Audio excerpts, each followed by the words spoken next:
बिस्मिल्लाहिर्रहमानिर्रहीम। अस्सलाम वालेकुम dear viewers, welcome to my YouTube channel English studies with Mohsin Munir. Student, American literature का एक इम्पोर्टेंट प्ले है, मॉडर्न ट्रेजेडी है द क्रूसिबल। उसको हम डिस्कस करेंगे, उसके करैक्टर्स और उसकी समरी को। तो ये करैक्टर लिस्ट जो है उसको सबसे पहले हम देखेंगे। जॉन प्रॉक्टर जो कि प्रोटैगनिस्ट है इस ड्रामा का, ठीक है, एक फार्मर है और एलिज़ाबेथ प्रॉक्टर का हस्बैंड है। इस पर भी वो विच क्राफ्ट का इल्ज़ाम जो है वो लगाया जाता है लास्ट में, और इसके लिए वो अपनी जान जो है वो दे देता है, ठीक है, उस इल्ज़ाम को एक्सेप्ट नहीं करता। एबिगेल विलियम्स, ये रेवरेंड पेरिस एक करैक्टर है, उसकी नीस है यानी कि भतीजी है, ठीक है, और ये जॉन प्रॉक्टर के घर में मुलाजमा भी रही होती है। ये भी विच क्राफ्ट में मुलविस होती है और दूसरों पर इल्ज़ाम वगैरह लगाती है। रेवरेंड जॉन हेल, ये एक मिनिस्टर है और एक्सपर्ट है विच क्राफ्ट का। उसके बाद एलिज़ाबेथ प्रॉक्टर, ये प्रॉक्टर की वाइफ है, ठीक है, इस पे भी इल्ज़ाम लगाया जाता है विच क्राफ्ट का।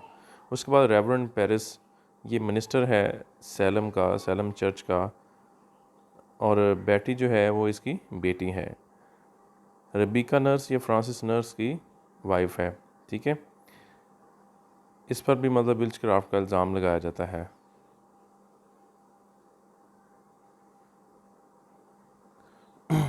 उसके बाद नेक्स्ट देखें इसके करेक्टर्स। जज डैनफोर्थ, ये मतलब कोई हीयरिंग वगैरह करते हैं। डिप्टी गवर्नर है मैसाचुसेट्स का, और ये जज है जो कि विच क्राफ्ट ट्रायल्स को देखता है। उसके बाद ये जाइल्स कोरे, ये भी एक फार्मर है सेलम में। थॉमस पटनम और इसकी वाइफ है एन पटनम, और इनकी बेटी है रुथ पटनम, ठीक है, और रुथ पटनम जो है इस पर भी जो है वो विच क्राफ्ट वगैरह का इल्ज़ाम लगाया जाता है कि लड़कियों के साथ ये जंगल में रात को डांस वगैरह कर रही थी। टैटूबा, ये एक ब्लैक स्किन्ड है, ठीक है, अफ्रीकन है। मैरी वेरन, ये प्रॉक्टर की मुलाजमा है, ठीक है। तो ये कुछ इसके इंपॉर्टेंट कैरेक्टर्स थे जो कि आप लोगों के साथ शेयर किए हैं। बाकी इसके कोई माइनर कैरेक्टर्स हैं, तो let's move towards it's summary. तो द क्रूसिबल जो है, इसका टाइटल जो है, इसका मतलब है कड़ा एहतसाब। तो आर्थर मिलर ने यह प्ले लिखा है। आर्थर मिलर की किताब द क्रूसिबल 1962 में सैलम में होने वाली जुल्म और ज़्यादतियों पर बेहतरीन अंदाज में तनकीद करती है। तारीख़ के इस जुल्म और संगदिली से बड़े वाक़े की रोशनी में मिलर दर हकीकत 20वीं सदी में अमेरिका में कम्युनिज़म के ख़िलाफ़ लॉर्ड मैकार्थी के जुल्म और सितम को बयान कर रहा है, जिसके नतीजे में हज़ारों लोगों को कम्युनिस्ट होने की बहुत सज़ा भुगतना पड़ी। और ये सिलसिला इतना ज़्यादा फैल जाता है कि लोग अपनी पर्सनल एनमिटी जो है उसका बदला भी ये कम्युनिस्ट होने का इल्ज़ाम लगा के लेते थे। चूँकि कहानी 1992 में सैलम में होने वाले उस रियल जो इंसिडेंट्स हैं उनके बारे में लिखी गई है। कहानी का आगाज़ जो है रेवरेंड पेरिस से होता है, जो कि सैलम में मजहबी अमूर का वज़ीर है। हेल अपने कमरे में बहुत परेशान देता है क्योंकि इसकी बेटी जो है, जिसका नाम है बेटी, BETTY, रात से बेहोश है। हेल, बेटी, एबिगेल जो कि बेटी की कज़न है, और दूसरी कई लड़कियों को, ठीक है, रेवरेंड हेल जो है वो जंगल में रूहों को पुकारते और बुलाते देखता है। बेटी अपने बाप को वहाँ देखकर बेहोशी का ड्रामा करती है, ठीक है। दूसरी तरफ रुथ पुटनम जो कि मिस्टर एंड मिसेस पटनम की बेटी है, वो भी बेहोशी का ड्रामा करती है ताकि बदरूहों के होने पर यकीन दिलाया जा सके। चनाचा वो मिस्टर और मिसेस पटनम जो है रुथ की हालत को देखकर फ़ौरन उन पर यकीन कर लेते हैं, लेकिन पेरिस बहुत परेशान है कि मजहबी अमूर का वज़ीर होने के नाते बदरूहों के साबित होने पर इसके सियासी दुश्मन इसे वजारत से महरूम कर सकते हैं। पेरिस एबिगेल से पिछली रात के वाक़यात के बारे में सख्ती से पूछता है कि लड़कियों का जंगल में इस तरह वहशियाना डांस करना जो है इसकी क्या अहमियत है, हकीकत है। लेकिन एबिगेल जो 17 साल की है, बाकी तमाम लड़कियों से बड़ी है, वो सिर्फ ये बताती है कि सिर्फ वो एक खेल खेल रही थी और इसमें ऐसी कोई विच क्राफ्ट की कोई हकीकत नहीं। पेरिस एबिगेल की बात पर यकीन नहीं करता। इस दौरान मिस्टर और मिसेस पटनम भी वहाँ आ जाते हैं और बताते हैं कि उनकी बेटी जो है रुथ, वो भी बेटी की तरह सख्ते का शिकार है, कोई बातचीत नहीं कर रही। मिसेस पटनम इस बात पर जोर देती है कि ये लड़कियाँ यकीनन कुछ विच क्राफ्ट वगैरह कर रही थी, इस तरह की चीज़, और इस बात का दावा करती है कि बेटी को हवा में झाड़ू पर बैठकर उड़ते हुए भी देखा गया है। पेरिस घर के नीचे मौजूद लोगों को का सामना करने से गुरेज करता है, लेकिन बाद में नीचे चला जाता है। इस दौरान मिस्टर और मिसेस पटनम भी वापस चले जाते हैं। अब कमरे में सिर्फ एबिगेल, बेटी और मर्सी, जो कि पटनम की मुलाजमा है, रह जाते हैं। फिर मैरी वेरन भी वहाँ पे आ जाती है, जो कि प्रॉक्टर की इस कहानी का जो कि हीरो है उसकी मुलाजमा है। एबिगेल तमाम लड़कियों को सख्ती से मना करती है कि इस चीज़ को डिस्क्लोज़ ना किया जाए, वो विच क्राफ्ट वगैरह को। इस मौका पर बैठी अचानक उठती है और एबिगेल पर चिल्लाते हुए इल्ज़ाम लगाती है कि इसने खून पिया है और प्रॉक्टर की बीवी एलिज़ाबेथ को कत्ल करने के लिए जादू किया है। एबिगेल बेटी को मारती है और सबको इस मामले पर खामोश रहने के लिए ज़ोर देती है। यहाँ जॉन प्रॉक्टर जो है किसान है, वो यहाँ पे दाखिल होता है।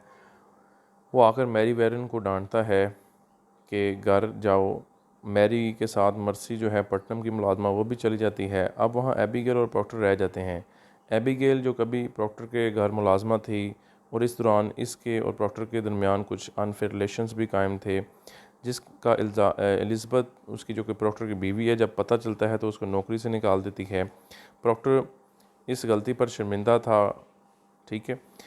अब उसी वक्त नीचे से कुछ दुआएं पढ़ने की ऊंची आवाज़ें आती हैं और बेहोश बेटी एकदम से उठकर ज़ोर ज़ोर से तालियां बजाने लगती है। पेरिस भागकर कमरे में आता है और उसके पीछे कुछ दूसरे लोग भी आ जाते हैं। अब पेरिस, पटनम और बाकी लोग भी एबिगेल से दोबारा से कुछ पूछना शुरू कर देते हैं। इस बार टाइटूबा का नाम भी आता है, जो अफ्रीका से ताल्लुक़ रखती है, और ये कुछ विच क्राफ्ट का इसको भी पता है। पेरिस रेवरेंड हेल को बुलाता है, जो कि बदरूहों को तलाश करने में बहुत महारत रखता है। तो हेल वहाँ पे आके मुख्तलिफ़ किस्म के सवालात करता है ताकि हकीकत जान सके। प्रॉक्टर वहाँ से गुस्से में चला जाता है। ठीक है। इस तरह 8 दिन गुजर जाते हैं। बहुत से लोगों को ये विच क्राफ्ट का, जादू का इल्ज़ाम लगाते हुए पकड़ लिया जाता है और सख्त किस्म की आजमाइश से गुजारा जाता है। कई लोगों को फांसी भी दी जाती है। एलिज़ाबेथ मैरी वेरन जो उनकी मुलाजमा को डांटती है कि कई दिनों से काम पर क्यों नहीं आई, तो मैरी वेरन बताती है कि अब इसे अदालत में गवाही के लिए बुलाया जाता है कि वो दूसरे लोगों में ये विच क्राफ्ट जो है उसको आइडेंटिफाई कर सके। मैरी एलिज़ाबेथ को कपड़े की बनी हुई एक गुड़िया देती है, जो कि इसने अदालत में फ़ारिग वक्त में बैठकर बनाई है। एलिज़ाबेथ प्रॉक्टर से एबिगेल के बारे में बात करती है कि एबिगेल प्रॉक्टर की मोहब्बत में कहीं एलिज़ाबेथ को बदरूह ना करार दे दे। प्रॉक्टर इसके इल्ज़ामात को झुठलाता है। एलिज़ाबेथ प्रॉक्टर पर जोर देती है कि वो अदालत में जाकर सब सच बताए कि ये लड़कियां झूठी हैं। रेवरेंड हेल भी वहीं आ जाता है और प्रॉक्टर से कहता है कि अच्छे और नेक लोगों को ऐसी किसी चीज़ का डर नहीं होना चाहिए विच क्राफ्ट वगैरह को, और ये कि तमाम लड़कियां सिर्फ इन पर इल्ज़ाम लगा रही हैं। ठीक है। यहाँ हमें पता चलता है कि अदालत से शिव और मार्शल हैरिक ये एलिज़ाबेथ को गिरफ़्तार करने आते हैं, इसकी प्रॉक्टर की वाइफ को। एबिगेल एलिज़ाबेथ पर बदरूह होने का इल्ज़ाम लगाती है। एलिज़ाबेथ के घर पर कपड़े की गुड़िया, जो कि इस मैरी वेड ने दी थी, उसका मिलना, जिसके अंदर एक नीडल जो है वो पेबस्त है, ये साबित करता है कि वो दूसरों पर जादू करती है। प्रॉक्टर बहुत चिल्लाता है कि ये सब झूठ है और ये लड़कियां झूठी कहानी सुनाकर अदालत को गुमराह कर रही हैं, लेकिन कोई इसकी बात नहीं सुनता कि अदालत ही इसका फ़ैसला करेगी। इनके जाने के बाद प्रॉक्टर मैरी वेरन को कहता है कि वो अदालत में जाकर जज हाथोन और डिप्टी गवर्नर डैन फोर्थ के सामने बताए कि सब लड़कियां महज झूठ बोलकर दूसरों को सज़ा दिलवा रही हैं, और अब तक तकरीबन 72 लोग हैं जो हैं उनको सज़ाए मौत दी जा चुकी है और सैकड़ों लोगों पर अदालत में मुकदमा चल रहा है। मैरी वेरन प्रॉक्टर के साथ अदालत में बयान देती है। इसके सामने एबिगेल को लाया जाता है, जो कि अदालत के सामने अपने आप को इनोसेंट साबित करने के लिए मैरी वेरन पर ही चलाना शुरू कर देती है कि मैरी के अंदर शैतान मौजूद है। इसको देखते हुए बाकी लड़कियां भी चीखती चलाती हैं और अपनी ज़िंदगी बचाने के लिए मैरी वेरन को भी इन लड़कियों का साथ देना पड़ता है। मैरी वेरन अपनी ज़िंदगी बचाने के लिए प्रॉक्टर पर ही इल्ज़ाम लगा देती है। ठीक है, कि प्रॉक्टर ने ज़बरदस्ती इसे कहलवाया था कि इसे बदरूहें नज़र आती हैं। इस तरह प्रॉक्टर भी इल्ज़ाम की जद में आ जाता है कि इसने कमरा अदालत को गुमराह करने की कोशिश की। प्रॉक्टर जब देखता है तो वह एबिगेल के साथ अपने अनफेयर जो टर्म्स हैं उनकी हकीकत बयान कर देता है, ताकि अदालत के सामने एबिगेल का सही चेहरा जो है वो पेश किया जा सके। प्रॉक्टर बताता है कि एलिज़ाबेथ को इस बात का इल्म है और उसने इन्हीं ताल्लुकात की बिना पर एबिगेल को नौकरी से निकाल दिया था। एबिगेल इस इल्ज़ाम से बिल्कुल इनकार कर देती है कि इसके और प्रॉक्टर के दरमियान कोई ताल्लुक था। इस मामले को साबित करने के लिए एलिज़ाबेथ को बुलाया जाता है ताकि वो हकीकत बयान कर सके कि क्यों इसको नौकरी से निकाला था एबिगेल को। एलिज़ाबेथ को बुलाकर जब प्रॉक्टर और एबिगेल के बारे में पूछा जाता है तो वो ये सोच कर सच बताने से गुरेज करती है कि कहीं प्रॉक्टर को ही गिरफ़्तार ना कर दिया जाए। वो इसके उलट कहती है कि प्रॉक्टर बहुत अच्छा इंसान है, इसके और एबिगेल के दरमियान कोई ऐसा ताल्लुक नहीं, और ये कि इसने एबिगेल को सिर्फ डाउट की बिना पर नौकरी से निकाला था, किसी ज़ाती वजह से नहीं।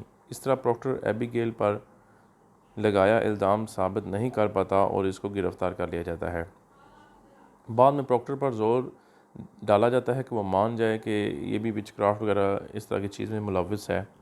प्रॉक्टर हेल और एलिज़ाबेथ के इसरार पर ये लिख देने को तैयार हो जाता है कि इसके अंदर जो है शैतान मौजूद है, ये विचक्राफ्ट का इल्ज़ाम ले लेता है। लेकिन फिर ये सोच कर कि इसके जिन दोस्तों ने अपनी जान की कुर्बानी दे दी लेकिन ख़ुद को ऐसे इल्ज़ाम जो है ना उसको ना माना, प्रॉक्टर इनकी कुर्बानी के बदले में अपनी ज़िंदगी को नहीं बचा सकता, ये कहकर प्रॉक्टर अपना लिखा हुआ बयान जो है उसको फाड़ देता है। और इसी तरह अगली सुबह प्रॉक्टर और रबीका को फांसी घाट सजाए मौत के लिए ले जाते हैं। चुनांचे प्रॉक्टर झूठ का सहारा लेकर ज़िंदगी नहीं बचाता बल्कि सच की खातिर अपनी ज़िंदगी को कुर्बान कर देता है। तो स्टूडेंट, ये इसकी एक ब्रीफ सी उर्दू हिंदी समरी है। तो फिर आपके साथ मुलाकात होगी। अल्लाह हाफ़िज़।